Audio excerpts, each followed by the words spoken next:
bari kubaba bayobozi ba Petro ndabaza ibibazo bibiri. Ni iyihe mpamvu ni iki murimo mubona ubwicanyi bwari bubagiye kuba muri rusange? None uyu munsi biravugwa ko abarimo gupfa ni Abahutu. Ibyo bintu murabona bigana hehe? Ko uyu munsi barimo kubafatanya na RDF y'u Rwanda ko murimo kwica Abahutu muri Nyiragongo. Bivuye ku Bakongomani bigiye ku Bahutu gute? Icya kabiri, ubushize hano muri press conference mwatubwiye ko ibyo mwanegosiyaga ni ibijyanye no guhagarika imirwano, ariko mwebwe mukarekura Warikare mugasubira inyuma, hanyuma nabo bakarekura imfungwa zayo. Turimo turumva amakuru ko imfungwa zirenga 700 bamwe barakubiswe baragenda mu tugare, abandi ngo barapfuye ntabwo murababona.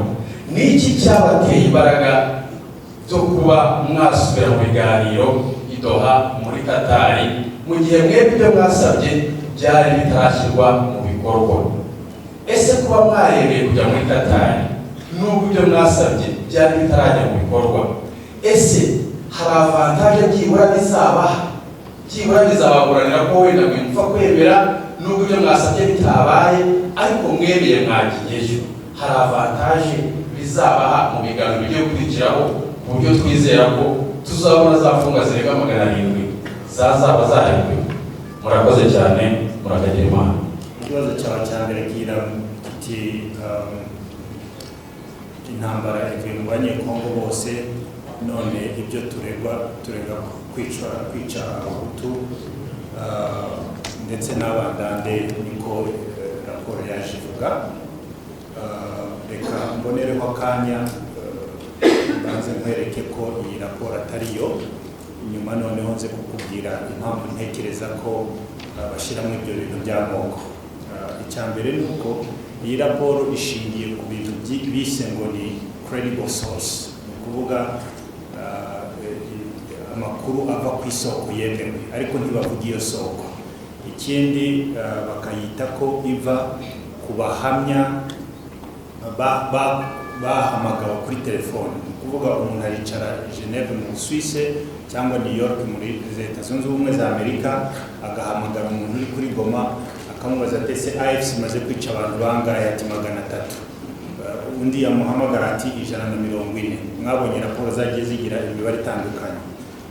Yarangiza akajya ku rupapuro akandika bya bindi, ntanabishyire muri akabihamya nkaho yabyiboneye. Noneho ukibaza utese abantu 319 bapfa aho bapfiriye muri iki kinyejana kirimo ama smartphone, abantu bose bafite smartphone, ikintu cyose gikozwe kuri social media. Bakaba barapfuye ku itariki 9 z'ukwezi kwa karindwi nk'uko bavuga, ukwezi kwa karindwi kukarangira nta muntu n'umwe, nta image n'imwe iragaragara.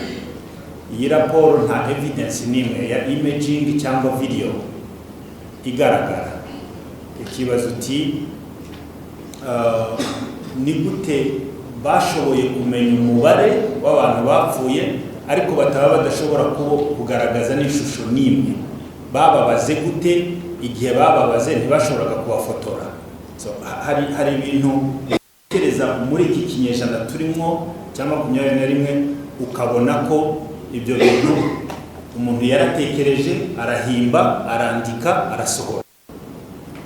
Icya gatatu nuko abo bavuga ibyo ngibyo nibyo bavuga, ariko hari ibindi bikorwa. Hari ubwicanyi bwinshi bufite na image cyangwa se amafoto, amashusho n'amavideo y'abantu bicwa, abandi baribwa, inyama zabo zikaribwa, ariko ibyo ngibyo ntibikora amaraporo. Ibikwereka ko abo bakora amaraporo baba bafite bagomba kugeraho, bafite selective vision, babona ibyo bashaka kubona n'ibidahari bakabibona kugira ngo babashe kugera ku cyo bagamije. Ikindi nuko amakuru twebwe dufite nuko na MONUSCO yahangaha kuri ubu butaka turi kumwe na Yohana itariza ayo makuru kugeza igihe uriya muryango wa Human Rights Watch wabahamagaye babwira ese tugiye gusohora raporo ivuga gutya abandi bati ngaho twumva ayo makuru ntabwo tuyazi. Ni gute abo ngabo abahano batayazi twe tukamenyeshwa amakuru cyangwa nabo bakamenyeshwa amakuru n'umuntu wicaye muri Geneve? So ibyo byose ni ibintu bigenda bikwereka ko izo raporo ari impimbano. Icya gatanu nuko muri ayo ma organisation yombi yasohoye iyi raporo, yaba Amnesty International cyangwa Human Rights Watch, nta nimwe yigeze igera hano kuza gukora iperereza. None wewe wakumva amakuru ukihutira kuyandika utagize n'ubushishozi, utaje gukora iperereza, utamenya ukuri, none se credibility yawe iba ari yihe? Niba ushobora kuvuga amakuru wiyicariye muri office yawe ugahamagara, ibyo byose bigaragaza ko haba hari umugambi nyuma yaho. Icyakane nuko twebwe, icya gatandatu nuko twamagaje iperereza ryigenga, independent investigation.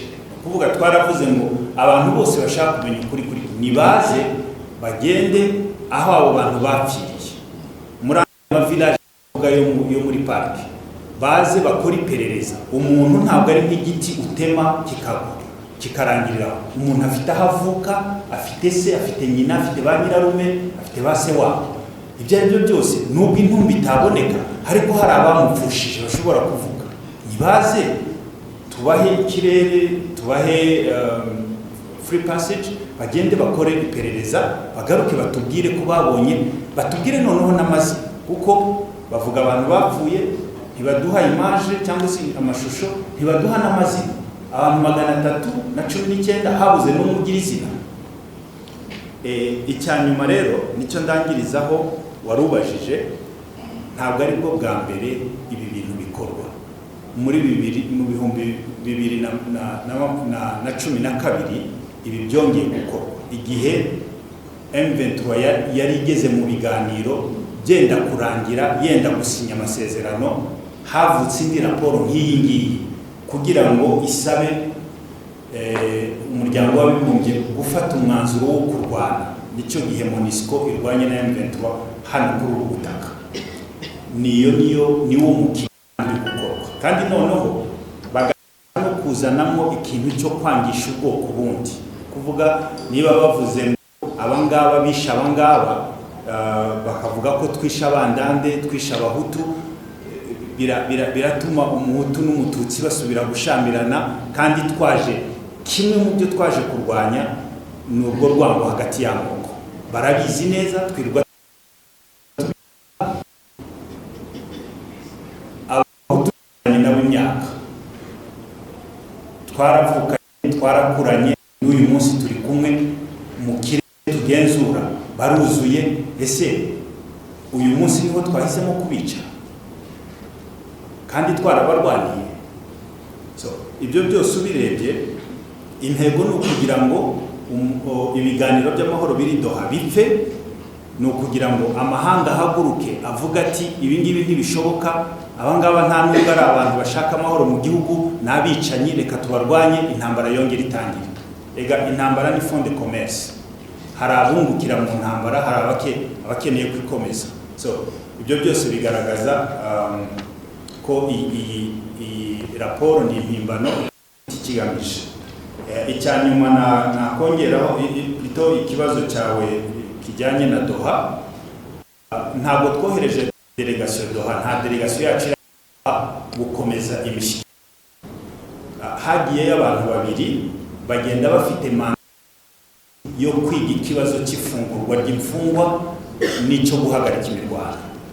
Ibyo ni biri muri ya accord de principe twarangije gushyiraho umukono, kugira ngo noneho niba bishobotse nyuma noneho tuzeze delegation ijya kuganira ku nkomoko y'intambara cyangwa se root causes of the conflict cyangwa cause profonde. So ntabwo dupfa kugendayo nubwo dushakisha amahoro, nubwo twizera ko ikibazo gihari cya politiki atari cya gisirikare, kandi ko umuti ugomba kuba ari uwa politiki, nubwo twitabira buri gihe nubwo tubifitiye icyizere gike ariko tukabyitabira, ariko ntabwo twapfuye kugenda gusa, twagiye kugira ngo turebe ko ibyo twashyizeho umukono bishobora kugerwaho, noneho tubone gukurikiraho. Murakoze. De recherche, c'est un travail de terrain, un travail qui a été fait par une commission. Et cette commission, c'est elle qui est également qui est en charge aussi la relance des activités des cours et tribunaux, et qui vont également participer et toujours au travail de recherche et de répression de ce que nous pouvons connaître ici comme dans notre espace comme infraction.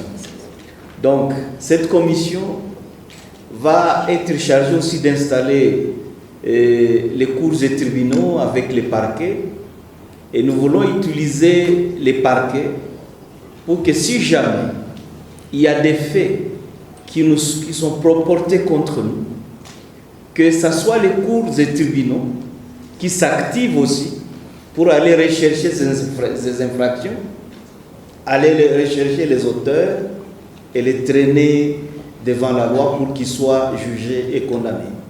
Donc nous ne comptons pas rester au niveau des rapports et des contre-rapports. Nous voulons également instaurer un système de justice qui va sur le terrain et qui vérifie, qui mène des enquêtes et qui sanctionne.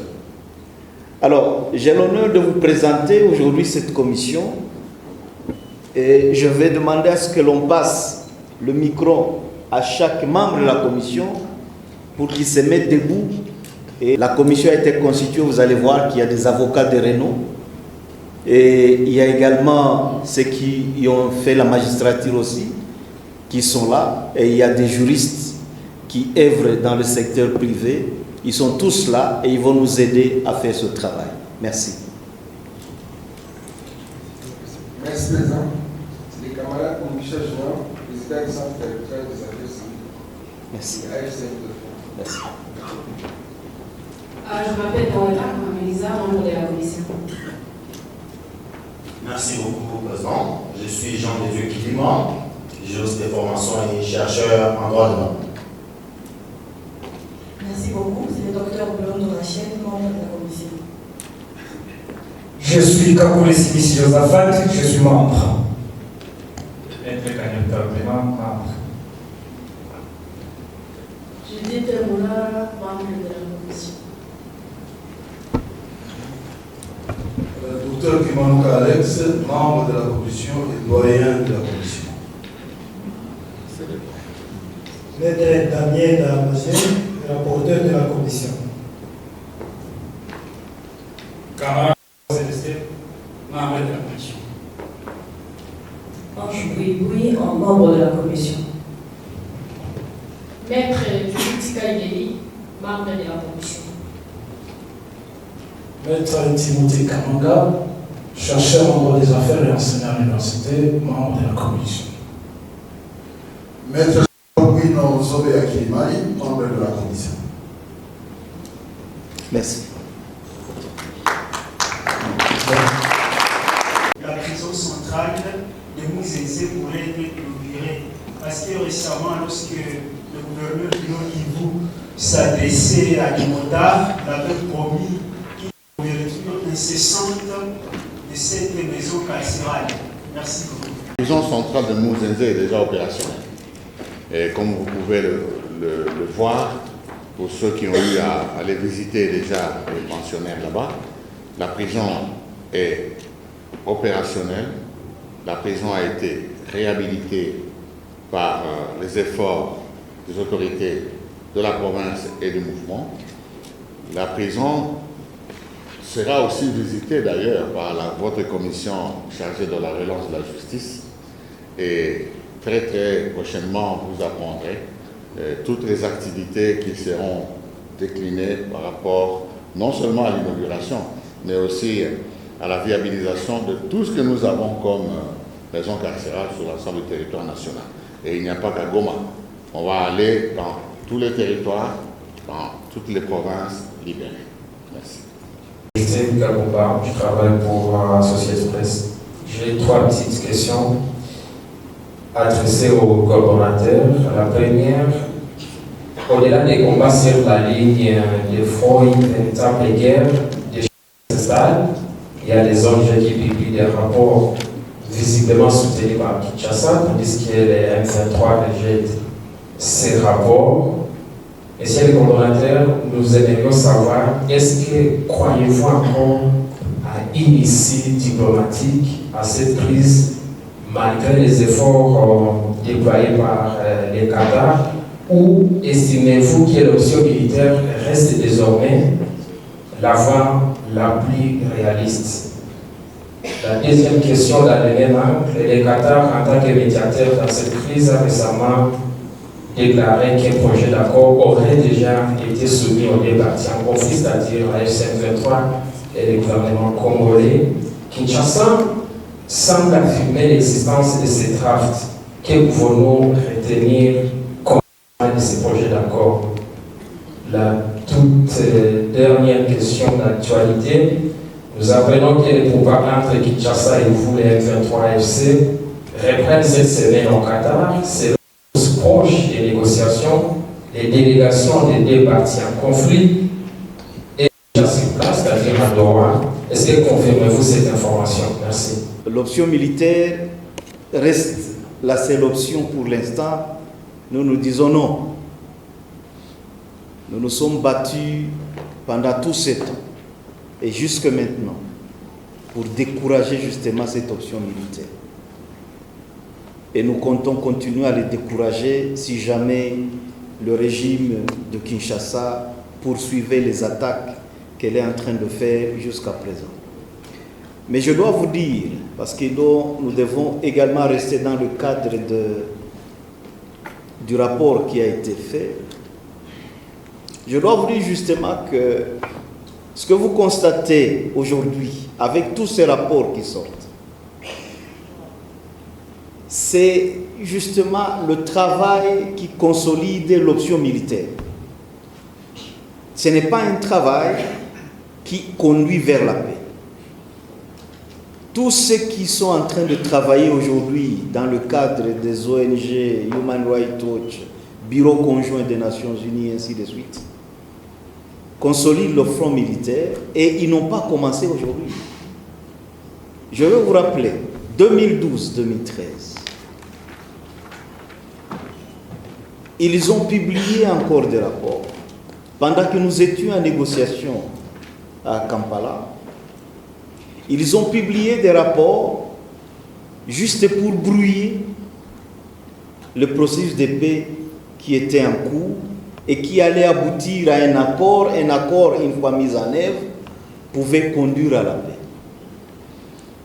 Leurs rapports ont amené les Nations Unies, le Conseil de sécurité des Nations Unies, à opter pour la belligérance. Donc, à voter, vous le savez, avec la résolution 2098, voilà, du Conseil de sécurité des Nations Unies, qui créait la force d'intervention des Nations Unies, qui venait pour faire la guerre à ceux qui étaient sur la table des négociations. Et vous savez ce qui s'est passé. Pendant que nous étions en train de nous parler à Kampala, les Nations Unies ont ouvert le feu contre nous. Et cette option qui a été expérimentée pour la toute première fois par les Nations Unies a été prise parce que tout simplement ces ONG avaient monté des rapports. Aujourd'hui encore, c'est la même chose qu'ils font. Nous sommes en négociation à Doha. Pendant que nous voulons aboutir à la phase importante qui est celle de traiter les causes des conflits, ils initient encore d'autres rapports et vous allez voir sur un même montage comment il y a eu un acharnement de manière successive des organisations qui se disent des droits de l'homme, dont aucune d'entre elles n'a été sur le terrain. Aucune. Toutes se disent, eh bien, Ils ont eu des témoignages de gens qui seraient sur le terrain. Mais eux-mêmes ne sont pas allés vérifier le témoignage. Mais nous tous, nous le savons. Le témoignage à lui seul ne suffit pas dans une enquête. Vous ne pouvez pas rester dans un bureau climatisé à New York et vous appelez au téléphone quelqu'un et vous lui posez la question, il vous raconte son histoire et vous vous mettez à écrire tout un rapport et même dans le rapport vous êtes plus affirmatif au lieu même de prendre la précaution de mettre même au conditionnel. Et ça c'est très grave. Et ceux qui vous donnent ces rapports, ils sont incapables même de vous envoyer une image, une photo, même des morts dont ils disent avoir fait la comptabilité. Il n'y en a pas. Après, au-delà de tout ça, ils sont incapables de mettre une identité sur chaque mort dont ils parlent. Aucune. Alors, est-ce que nous sommes sérieux lorsque nous donnons de la voix à ça? Ils sont même allés jusqu'à faire des contradictions entre eux-mêmes sur le nombre de morts. Certains parlaient de 162, d'autres parlent de 300 et quelques pour aggraver la chose, et d'autres viennent avec 140. Tout ça parce qu'il faut forcer la main au Conseil de sécurité des Nations Unies pour que vite, elle s'érige contre le processus de paix qui est en cours et prenne des mesures draconiennes, je ne sais pas lesquelles, qu'ils vont encore prendre, parce que la dernière mesure qu'ils avaient prise, c'était de nous faire la guerre. Et cette option-là a échoué, vous le savez. Alors, à quoi veulent-ils conduire encore les Nations Unies, ces ONG? Et pour, en quelque sorte, pour se défaire de l'obligation, au fait, de montrer le cadavre, ils y trouvent comme fond fouillant que les cadavres ont été jetés dans la rivière Ruchou. Mais nous tous, nous savons, les amis, lorsque quelqu'un tombe dans l'eau, mais 3 jours après, on se voit le corps. Mais les corps de 300 personnes jetés dans la rivière, mais ils devaient aller quand même débarquer quelque part. Les avez-vous vus? Parce que vous tous, vous êtes ici au Nord Kivu. Avez-vous vu ces corps? Non. Avez-vous vu une famille éplorée dans Rutshuru? Non. Nous sommes dans une sorte de complot qui vise à compromettre la résolution profonde, des causes profondes des conflits au profit de la guerre, tout simplement. Et comme je vous ai dit au départ, ceux qui le font, ceux qui fabriquent cette guerre, c'est pour des intérêts personnels. Et comme nous l'avons dit, cette façon de manipuler la communauté internationale doit être arrêtée. Et comment elle doit être arrêtée? Et nous proposons qu'elle soit arrêtée par une enquête internationale qui serait menée dans notre espace pour vérifier toutes ces allégations-là. Comme ça, on se débarrasse une fois pour toutes de tous ces vendeurs de malheur des Congolais et qui trompent tout le monde, qu'il y a ceci, il y a massacre, il y a... Mais ils sont incapables de dire aux Nations Unies que voici les causes profondes des conflits, les voici, voici comment nous pouvons y résoudre, y remédier, pour que très vite on trouve des solutions. Ils sont incapables. Mais ils s'attellent sur les effets de la guerre et ils en fabriquent même. Et après, ils vont... nous avons vu tous des photos qui ont circulé avec les membres du gouvernement de Kinshasa où ils étaient ensemble, festoyant, mangeaient ensemble. Et justement parce qu'ils sont dans un même cheminement. Et au-delà de tout ça, ils n'ont jamais levé des allégations contre le gouvernement de Kinshasa. Vous avez vu tout ce qu'on a dont on a parlé ici, que des faits qui ont été reprochés au gouvernement de Kinshasa, vous le savez parce que vous êtes des journalistes, certains d'entre vous ont rapporté certains d'entre eux. Le cannibalisme qui s'est passé ici à Goma et l'armement des civils. Aujourd'hui, nous peinons à récupérer ces armes d'entre les mains des civils pour éviter que nos populations s'entretuent. Cette instrumentalisation de notre jeunesse soit uniforme contre leurs propres frères soit uniforme, mais personne n'en parle. Ces ONG trouvent que ce ne sont pas des faits graves. Non, c'est parce qu'au fait, ils sont complices de cela. Donc, et tout ça œuvre pour l'option militaire. Et nous disons non. Nous n'accepterons pas que la guerre continue dans nos espaces où nos populations sont en train de recouvrer maintenant la paix. Nous n'accepterons que personne ramène la guerre dans ces espaces. Et nous nous battrons s'il faut nous battre pour aller décourager ces armes qui tirent sur nos populations. Alors, Doha. C'est vrai, il y a eu un document et je trouve ça un peu... ce n'est pas dans les pratiques ou dans les méthodes de négociation qu'un document de travail que la médiation émet se retrouve entre les mains de tout le monde au lieu de se retrouver sur la table des négociations.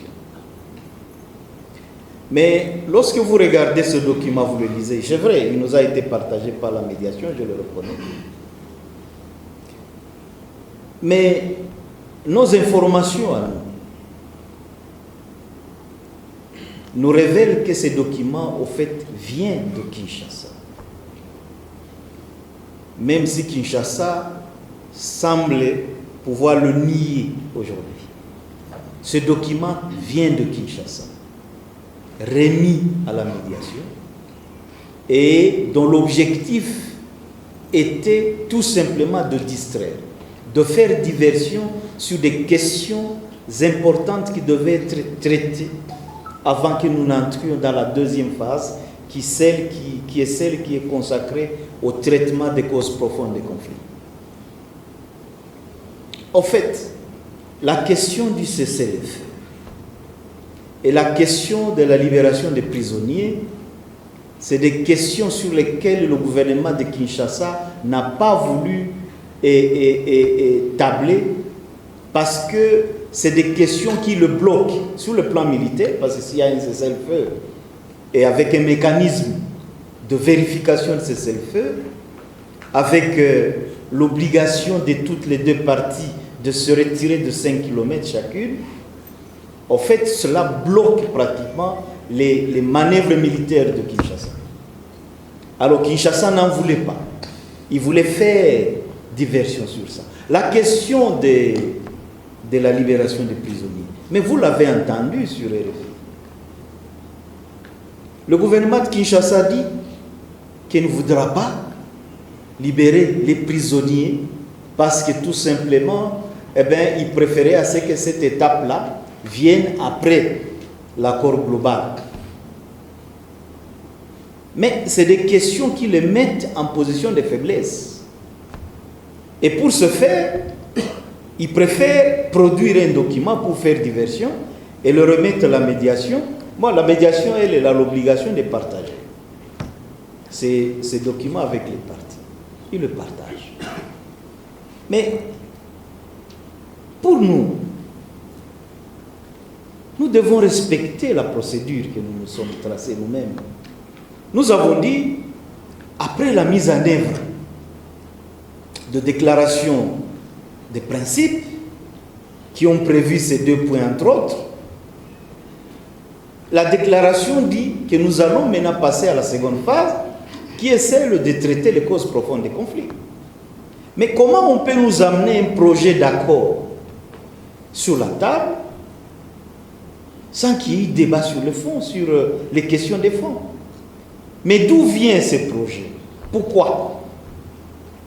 Et lorsque vous regardez aussi ce projet, vous trouvez que bon, il parle beaucoup plus des partages de pouvoir en termes de pourcentage. Écoutez, nous avons abandonné ce genre de pratiques depuis longtemps. Nous le disons et nous l'assumons. Et c'est notre position. Nous ne sommes pas pour le partage de pouvoir. Nous sommes pour le traitement, le règlement des causes profondes des conflits, parce que c'est cela qui nous a manqué pendant tout ce temps. Tous les accords que nous avons signés, en fait, ont péché à ce niveau-là. Nous nous battons aujourd'hui parce que les accords que nous avons signés ont privilégié la partie partage de pouvoir, frustré notre peuple, au lieu de privilégier la partie règlement des causes profondes des conflits. Nous sommes dans le règlement des causes profondes des conflits. Nous avons dit, et nous le disons toujours à M. Tshisekedi, nous ne sommes pas intéressés par les postes à Kinshasa. Nous ne sommes pas intéressés par les postes de gouverneur, vice-gouverneur et autres dont il parle dans le rapport. Ce qui nous intéresse, c'est la paix chez nous pour que chacun de nous s'occupe et qu'il vive mieux ici. Nous avons dit, nous sommes un peuple à vocation agriculteur, pastoral également. Nous pouvons bien cultiver nos champs et nous taper de l'argent parce que tout le monde court derrière l'argent. Nous pouvons vendre du lait, vendre des vaches, vendre de la viande, créer le business chez nous dans les secteurs de services et avoir de l'argent. On n'a pas besoin d'être politicien à Kinshasa pour vivre mieux. Nous ne nous battons pas pour ça. Nous nous battons pour la paix, pour la sécurité de notre population. Et ça, nous avons toujours dit ça à Kinshasa, qui puisse privilégier aujourd'hui le partage des pouvoirs. Nous disons non. Nous nous battrons pour que la paix revienne chez nous et la paix définitive. Oui, c'est vrai, nous avons une délégation à Doha. Nous l'avons assumée officiellement. La délégation est là pour discuter, et nous avons dit, c'est pour discuter uniquement des mécanismes de cessez-le-feu et des mécanismes de libération des prisonniers. Pointe. Lorsque nous finirons cette étape-là, nous pourrons passer à autre chose. Et nous avons tenu à spécifier dans le mandat que nous avons donné à notre délégation, qui est constituée de 2 personnes, nous l'avons réduite à 2 personnes, parce que nous pensions que ces questions-là, qui étaient plus techniques que politiques, ne nécessitaient pas un groupe de 4, 5, 6 personnes comme nous avons l'habitude de faire. Nous l'avons réduite et nous avons dit dans leur mandat que leur mandat ne concerne que cette phase technique de discuter sur les mécanismes de cessez-le-feu et de libération des prisonniers. Donc nous avons été précis à ce stade et que donc personne ne les prendra en otage là-bas pour discuter sur ce fameux projet que vous avez vu circuler et qui vient de Kinshasa, je vous le confirme, c'est Kinshasa qui propose ces projets. Merci. Bonjour. Kutoka Imani Wales.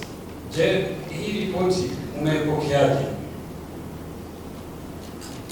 Na swala la mwisho, kuna ujumbe wa Ubelgiji hapo jana umesema kwamba nyinyi mmejigamba kama mko katika eneo letu na watafanya liwezalo ili M23 isijione kama imekuwa serikali katika maeneo ya mashariki mwa Kongo. Pengine una msimamo gani? Asante sana. Ripoti ya Human Rights Watch na sisi sote tulisemea hapa na ndio tuko nazungumzia hapa na ndugu zetu ambao wanatumika ndani ya commission yetu walifanya ripoti, walifanya upelelezi wa kuweza kutafutisha ukweli ndani ya hiyo mambo. Na leo tunawaambia raia yetu na watu wote ambao wanatufuata duniani yote kwamba hii ripoti ni ripoti ya uongo peke yake. Hakuna hata ukweli moja ndani ya hiyo ripoti.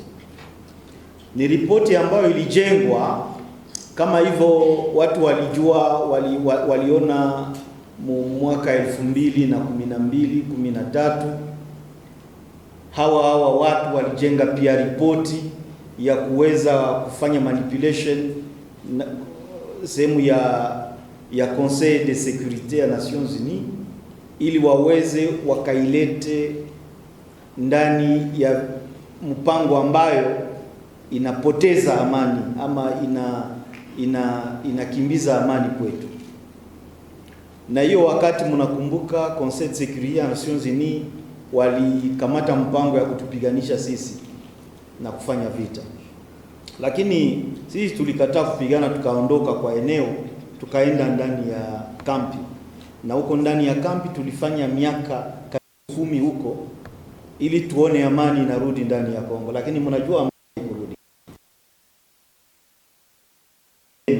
nje. Kulikuwa zilikuwa karibu 40 ile wakati, lakini miaka 10 kisha hizo zilikuja kuwa karibu 300 wakati sisi tulikuwa hatuko hapa. Hiyo ilionyesha sisi kutupiganisha sisi ama kutokuwepo kwetu si ilileta amani. Naona alafu lakini wanafanya hivyo vitu kwa kuweza kupoteza UN kutuletea amani, na wanaendelea kufanya entretien ya hizo koze za vita ili waendelee wanapata pesa. Maana kuzungumzia mabaya ambayo inafanyika kwetu ndio inawapatia wao pesa, inawapa kazi na inawapa pesa. Sasa alafu wakati wanaona tunakaribia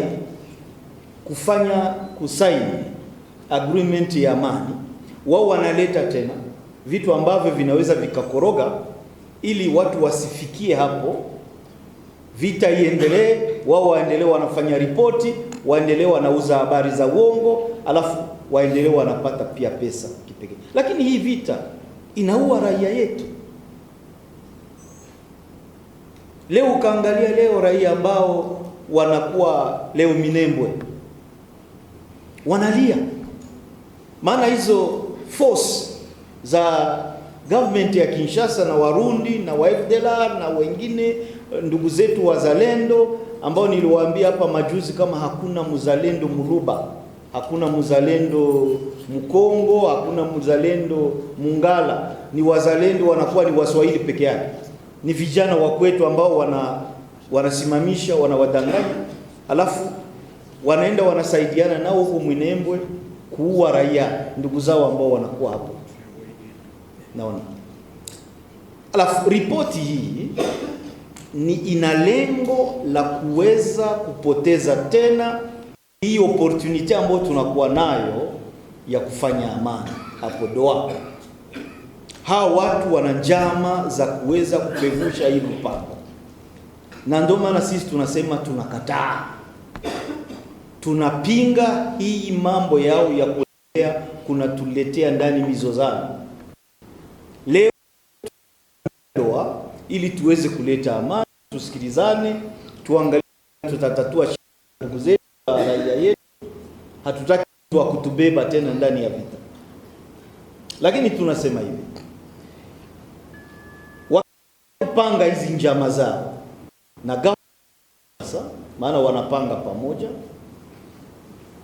sisi tutaendelea kuvunja hiyo mipango ya vita. Maana leo mnajua hawana nguvu kutushinda sisi. Nguvu zetu ni ukweli ambao tunapigania, sio silaha ambao tunazo. Wao walikuwa na silaha nyingi kutushinda, lakini kitu ambacho sisi tulikuwa nacho cha juu zaidi ni hiyo ukweli ambao tu. Maana tunapiganisha siasa ya kutenga watu, siasa ya kuua watu kufatana na gisi Mungu aliwaumba. Tunapiganisha siasa za kuweza kupora mali ya nchi.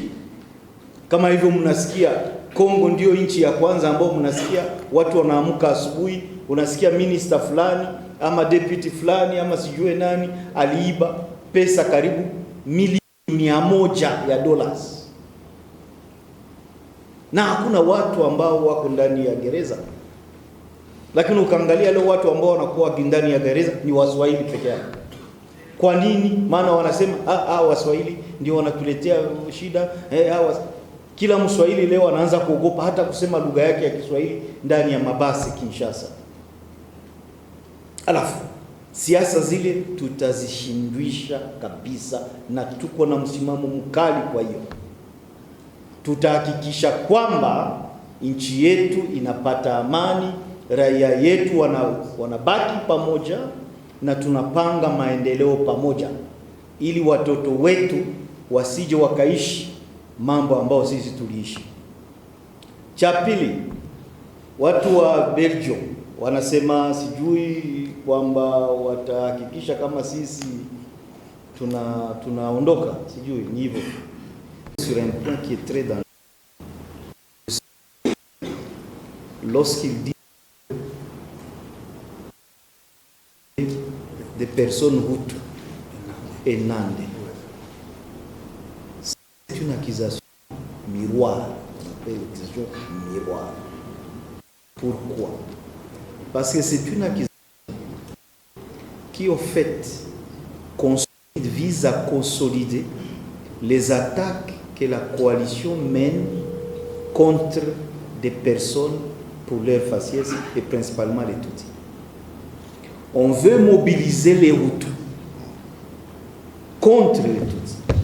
Et ça, c'est très dangereux.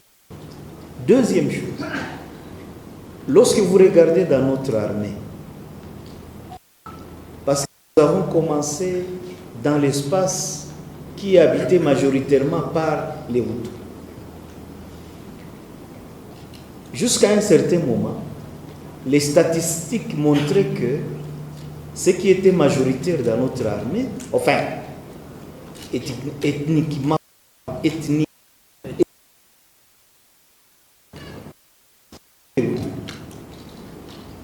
parce que nous avons plus, c'est vrai, dans son majorité. Et l'espace où on dit que nous avons ciblé, c'est un espace de Rutshuru où les Hutus sont majoritaires. Alors, comment on peut dire que nous ciblons les Hutus en utilisant les mêmes Hutus qui sont dans notre armée pour aller tuer les Hutus? Comment vous pouvez expliquer ça? C'est une manipulation pure. Et c'est pourquoi nous disons que nous devons faire attention au venin. En fait, lorsqu'il parle, Kinshasa parle de poison, et il veut porter le poison, mais c'est eux qui portent le poison. Ça, c'est un poison qui vise à nous opposer, à continuer à créer une guerre entre nous au niveau du Kivu. Autre chose, Human Rights Watch fait partie des organisations qui ont toujours défendu la thèse du double génocide par rapport à ce qui s'est passé au Rwanda. Voilà encore un argument qui est utilisé pour continuer à consolider ou à réconforter leur position par rapport à la thèse des doubles génocides. Donc c'est des choses qui sont faites intentionnellement.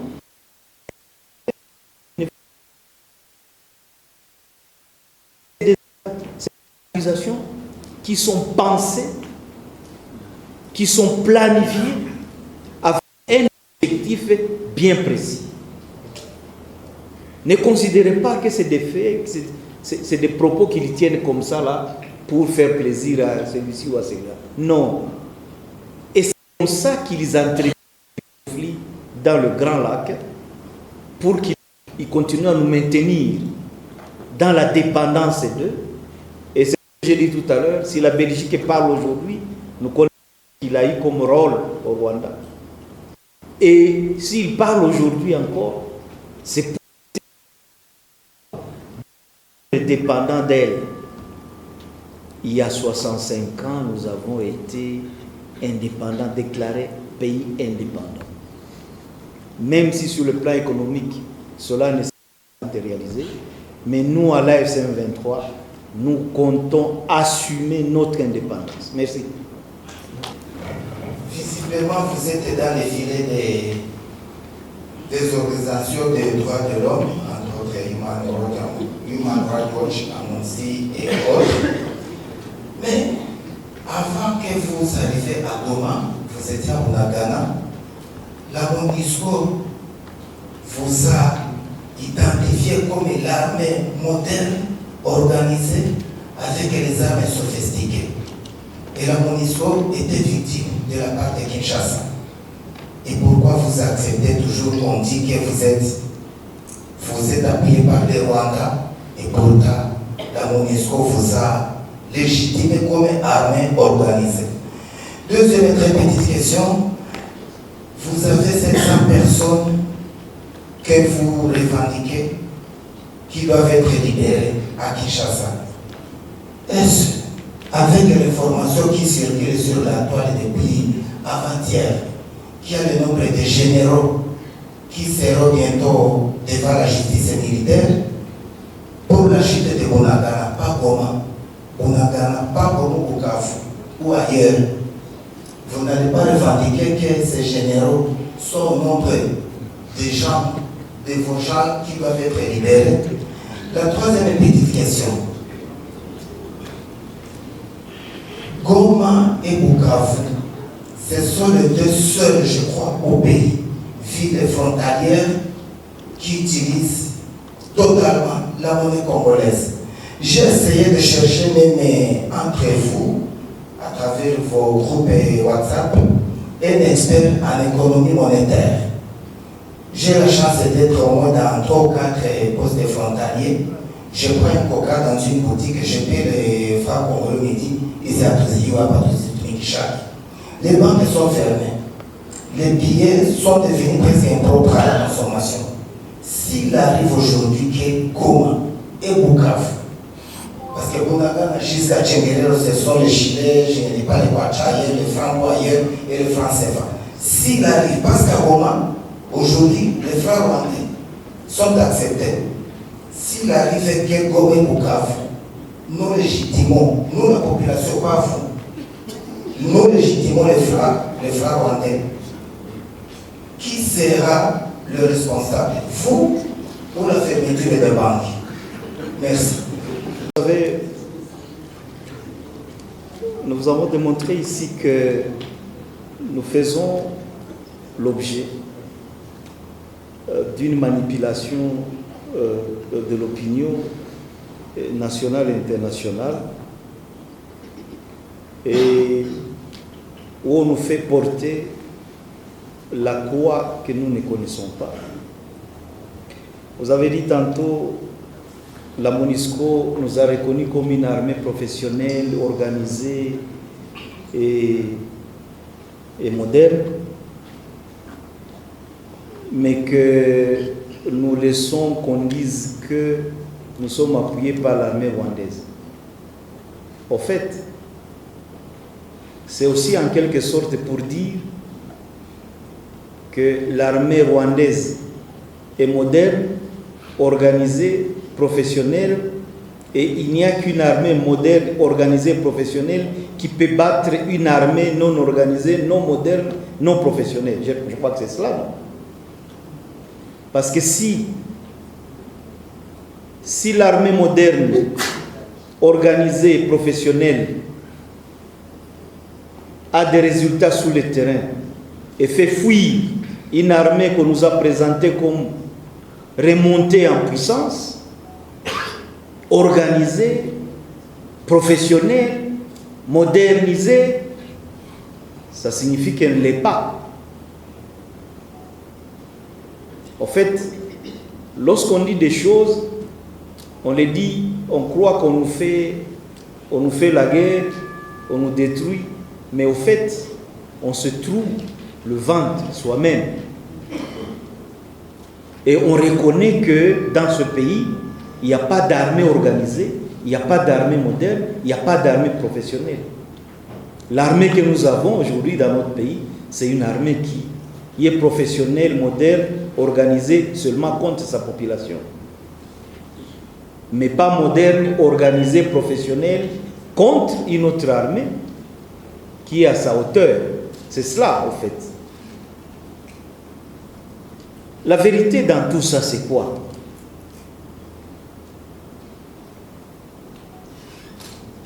Lorsque la MONUSCO avait déclaré ainsi, nous étions encore sur les hauteurs de Mbouzi, je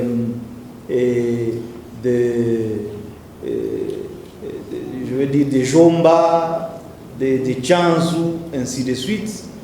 Lorsque la MONUSCO avait décidé de venir nous combattre,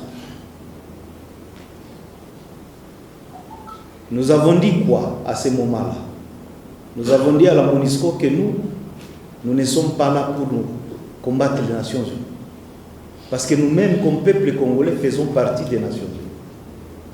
Et qu'en tant que tel, nous préférerions à ce que les Nations Unies se mettent de côté et qu'ils restent neutres, qui nous conseillent, nous et le gouvernement congolais, pour aller à la table de négociation et mettre fin à la guerre. Malheureusement, nous n'avons pas été suivis. La MONUSCO a menacé de nous attaquer. Nous avons dit, écoutez, nous battons chez nous. Derrière nous, il n'y a rien. Nous venons des camps de réfugiés, parce que nous venions de l'Ouganda, du camp de réfugiés. Nous rentrions dans notre pays. Et de l'autre côté, derrière nous, le gouvernement ougandais avait dit, écoutez, parce que vous avez décidé de fuir les camps de réfugiés, ne revenez plus jamais ici. Et l'armée ougandaise était déployée à sa frontière pour que plus jamais nous ne rentrions là. Nous n'avions qu'un avenir, enfin, qu'une seule voie, c'était d'avancer chez nous et de rester chez nous. La MONUSCO nous déclare la guerre, le gouvernement congolais nous dit de quitter nos terres et de rentrer là où nous sommes venus. Nous avons dit, écoutez, tout ce qui nous reste ici, c'est nous battre jusqu'à la mort. Et nous avons dit aux Nations Unies, nous n'allons pas reculer, mais nous allons vous résister. Et nous préférons mourir sous les balles de la MONUSCO qu'aller mourir dans un camp de réfugiés, d'ailleurs où nous ne pouvons plus rentrer.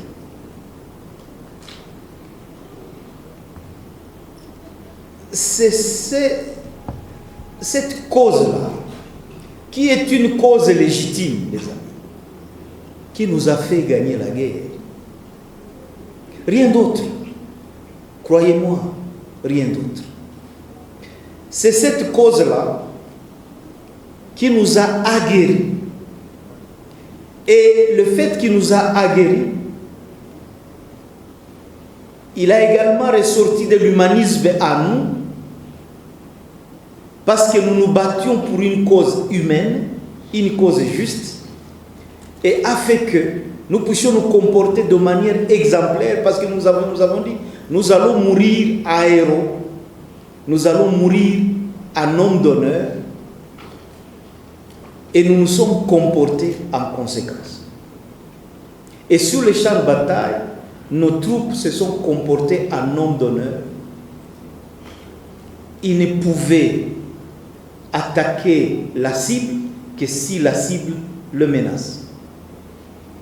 C'est de là d'où vient le professionnalisme, en fait, dont on parle. Et même nos militaires avaient accepté de mourir pour protéger les populations qui étaient sur les hauteurs.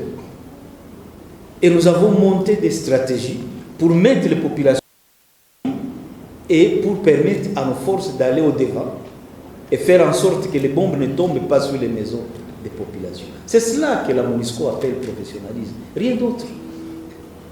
Nous nous sommes comportés correctement vis-à-vis de même l'ennemi. Parce que les prisonniers, nous en avions. Nous les faisions tous les jours. Nous les capturions. On ne les tuait pas. On les faisait manger, on les mettait dans des conditions beaucoup plus humaines. D'ailleurs, ils étaient mieux traités que nos propres soldats. Parce que nous avons dit, notre ennemi, nous devons lui montrer notre visage humain, que nous ne sommes pas des diables, nous ne sommes pas des terroristes, comme il le prétendait. C'est de là d'où provient le professionnalisme, le modernisme et l'organisation dont les Nations Unies ont parlé. Aujourd'hui, s'ils parlent de l'armée rwandaise, c'est parce qu'ils ne veulent pas reconnaître ce professionnalisme, cette organisation et cette modernisation de notre armée. Alors, évidemment, avec cette question-là, la conséquence, c'est que si nous sommes mieux organisés que les FARDC, alors la question qui se pose, qui doit intégrer l'autre? Alors, la deuxième question, des généraux arrêtés à Kinshasa, et après la chute de Bunagana, semble-t-il, ils sont poursuivis pour avoir fui. Mais il y en a d'autres qui ont fui les différentes batailles un peu partout. Mais ceux-ci ont été arrêtés, je ne sais pas pour quelle raison. Mais c'est encore ça qui montre justement que ce régime n'a aucun visage humain. Mais je peux vous dire que ces généraux, ils se sont battus sur les champs de bataille. Ils se sont battus comme des véritables guerriers. Ils ont tout fait pour défendre ce régime-là qui aujourd'hui les met en prison. S'ils ont perdu la bataille, c'est seulement parce qu'ils se battaient pour une cause perdue. Une cause qui n'était pas juste. Parce qu'ils se sont ralliés aux génocidaires, aux personnes qui ont été maudites par le monde entier. Ce qui tue l'homme, l'humain, pour ce que Dieu a fait de lui. La manière dont Dieu l'a créé, on les tue pour ça, mais vous êtes maudits. Alors, c'est cette malédiction-là qui s'est abattue sur notre armée.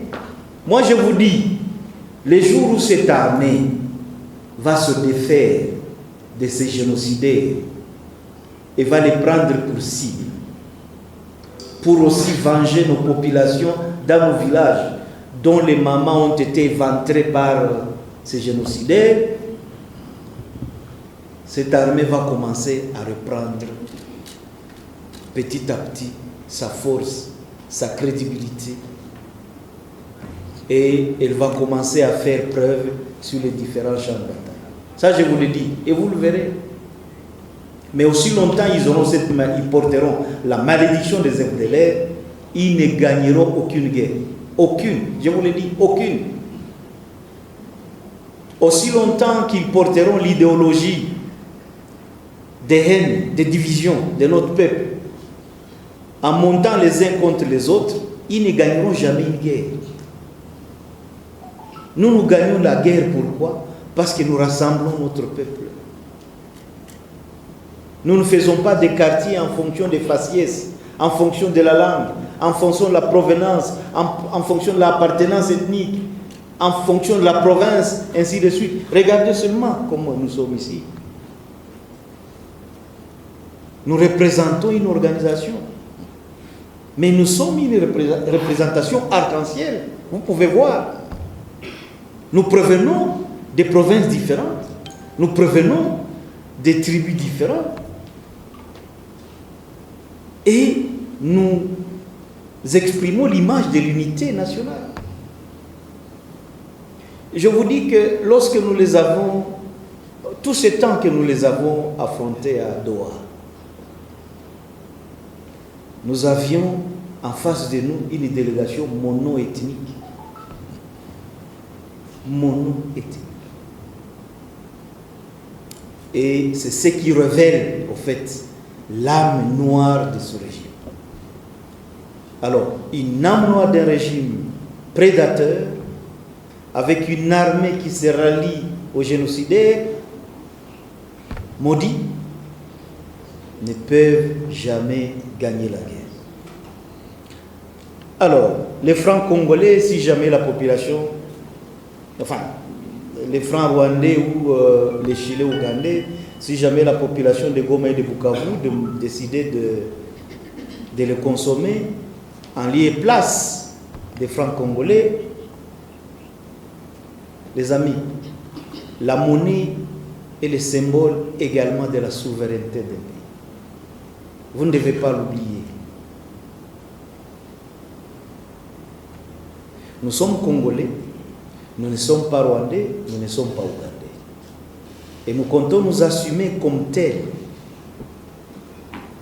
Je préférerais encore que nous puissions battre la monnaie par nos propres moyens, la monnaie congolaise, pour continuer à assumer la souveraineté de notre pays. Je préfère encore que Kinshasa nous dise que nous sommes en train de fabriquer de la fausse monnaie, mais de la monnaie congolaise, en lieu et place d'officialiser la monnaie étrangère. Parce qu'aujourd'hui, qu'est-ce qui tue notre économie aujourd'hui? C'est cette la dollarisation. Voilà. Et il y a toujours des termes assez compliqués. La dollarisation de notre économie est l'un des facteurs qui tue notre économie. Lorsque vous allez au Rwanda, mais vous ne pouvez pas acheter dans une boutique avec des dollars. Jamais.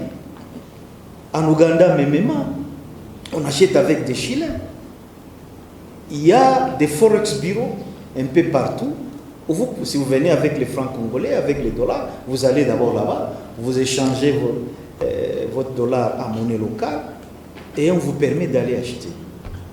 Mais chez nous, ce n'est pas ça. En fait, c'est ce qui aussi exprime le désordre dans lequel vit notre population. Un désordre entretenu par Kinshasa lui-même. Kinshasa, lorsqu'il présente ses budgets, ainsi de suite, c'est toujours en dollars, ainsi de suite. Et après, ils disent que nous sommes un pays souverain. Quelle souveraineté? De quoi ils nous parlent? En fait, c'est ce régime-là qui dévalorise même les Congolais et le Congo. Et ça vaut la peine à ce que chacun de nous s'élève pour dire non. Si nous sommes indépendants, nous sommes réellement un État indépendant, nous devons l'assumer dans nos actes, dans notre agissement, dans notre comportement, dans les décisions que nous prenons.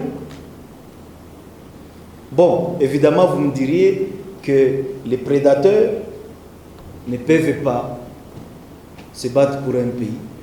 Ils se battent pour de l'argent, au sacrifice du pays. Et ça, c'est une réalité. Mais nous ferons tout pour que les francs congolais puissent continuer à avoir cours normal et soit la seule monnaie qui circule dans notre pays. Le problème, c'est que comme nous avons des frontières avec d'autres pays, eh bien, la carence des francs congolais du côté de chez nous fait en sorte que la monnaie étrangère puisse fonctionner là-bas. Mais il faut dire aussi que la spécificité aussi de cela, c'est que les populations riveraines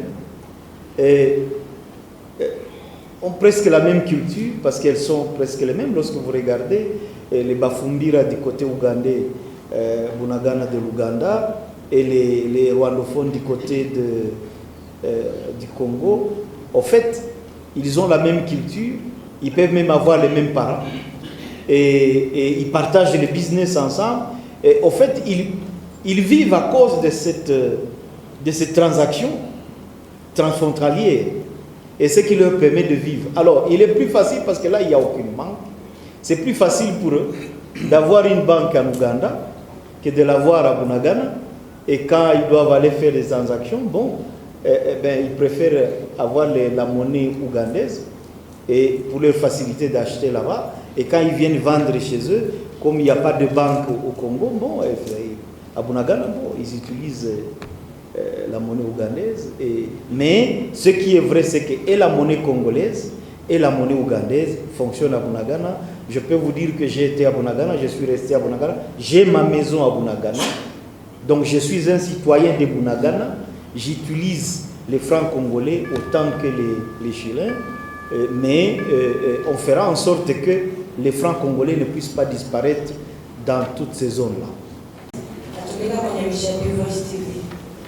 Swali langu ni kwamba nimesikia kwamba serikali ya Kinshasa imeweza kufunga na kuzuia watu wasijielekeze Kinshasa ama mahali pengine na vitambulisho vya CPG ama tenali, na sasa watu tunakuwa na wachuruzi ambao wanaenda Turkey, wanaenda katika nchi za kigeni, wanakuwa wakichukua tule vitambulisho hapa, na tuna wagonjwa ambao inabidi wapate matibabu katika nje ya nchi. Afu sasa chama cha AFC kinatusaidiaje ili wachuruzi ambao wanaenda kutafuta biashara nje na wagonjwa ambao wanatamani kutibiwa nje watatunzwa namna gani, kwa sababu serikali ya Kinshasa imeweza kuwafungia na chama cha AFC kinakuwa pale kwa ajili ya raia. Swali langu naelekeza kwa coordinator makamu Bertrand Isi Mwanashukuru. Eneo zetu ambazo tuliweza kugomboa. Mama, hawa watu wa Kinshasa kila siku wanatushutumu sisi kwa media zao kusema kwamba sisi tunaleta balkanization ndani ya nchi. Wanasema kama sisi tunakuja kugavula nchi, lakini ukaangalia vitendo ambao wanatenda ni wao ambao wanagavula nchi, na siasa zao ambao wanafanya ni siasa ambao tunaita ni siasa yenye kwa antisocial, ambao inapiganisha raia, sio sisi. Walifunga banki, sisi hatuna makonte ndani ya banki, lakini wanafunga banki ili waweze kutesa raia peke yake. Leo sisi hatuendi Kinshasa, sisi tunakuwa hapa. Watu wa AFC wote walitoa Kinshasa wako hapa, sisi hatuendi huko. Tutaenda huko kufanya nini? Lakini wanakataa raia yetu ambayo inakuwa hapa kutoka hapa kwenda Kinshasa, na hata raia kutoka hapa kwenda nchi zingine. Ni kusema wanakuwa na siasa yao ya kuendelea kugandamiza raia, kuponda raia ili raia isipumue. Na siasa kama hizo zinatusukuma sisi kama FC23 kutafutisha suluhisho, maana hatuwezi kuacha raia ibakie inagandamizwa, isitembee ndani ya nchi ama kwenda nje kufanya biashara, kutunzwa ama kufanya shughuli mbalimbali. Wakati tutakamata sasa hatua ya kuweza kupana vitambulisho vingine kwa raia yetu, hao watu wa Kinshasa watasema mnaona tulikuwa tunawaambia balkanization. Tayari wamejenga zingine sembole za nchi zenye haziko sembole ambazo sisi tunatosha hapa. Naona ndio mitego yao hiyo, kugandamiza raia wetu ili wapate kisingizio. Lakini sisi tunasema tunapigania raia, na sisi na raia yetu tutaanza kuwa tunafanya vikao ili tuongee, tushauriane, tuamue pamoja. Ndio hiyo ambao wanaita nayo inakuwa sawa, ili sorte ya droit ya peuple kuweza kujiotodeterminer. Autodetermination sio hiyo ya kusema peke yake, kusema tunakuwa nje. Hapana, sio hiyo. Autodetermination pia ni kusema par rapport na hii swali sisi raia tunaamua namna gani. Ni hiyo pia, sio necessairement autodetermination ya kukamata hatua ya kukua nchi. Hapana, ni ile haki ya raia kuweza kusema sisi tuna haki ya kuishi, tuna haki ya kutembea, tuna haki ya kwenda matibabu, tuna haki ya kwenda kuangalia ndugu zetu. Sasa hii haki yetu tutaitekeleza namna gani? Ni hiyo pia, raia inaweza ikaamua yeye wenyewe kumaliza shida kama hizo. Ndio pale tutakuwa tunafanya vikao na raia ili tuweze kupata suluhisho pamoja, tuende mbele, tutatue shida zetu. hatuwezi kukubalia mtu mmoja ambaye anaitwa Bwana Tshisekedi akamate matekwa karibu wakongomani milioni 100 ya wakongomani. Haiwezekani. Yeye anakuwa na nguvu gani? Kisiasa hana nguvu. Unajua nguvu zake zote kisiasa alienda kuzitafutia Amerika. Kidiplomasia hana nguvu, alienda tafuta nguvu zake kidiplomasia kwa watu wa Europe. Kijeshi hana nguvu, alienda kutafutia nguvu South Africa, ndani ya FDLR, ndani ya nchi kama Burundi na kadhalika. Ana nguvu gani yeye huyo mjamaa? Nikisema tukaamua sisi raia tunaweza kuvunja hivyo vikwazo vyote na raia inakuwa huru kuweza kufanya kazi zake kama vile inafaa. Na hiyo kazi, hiyo maongezi tutaendelea tunaifanya na raia ili tufikie kwa hiyo lengo.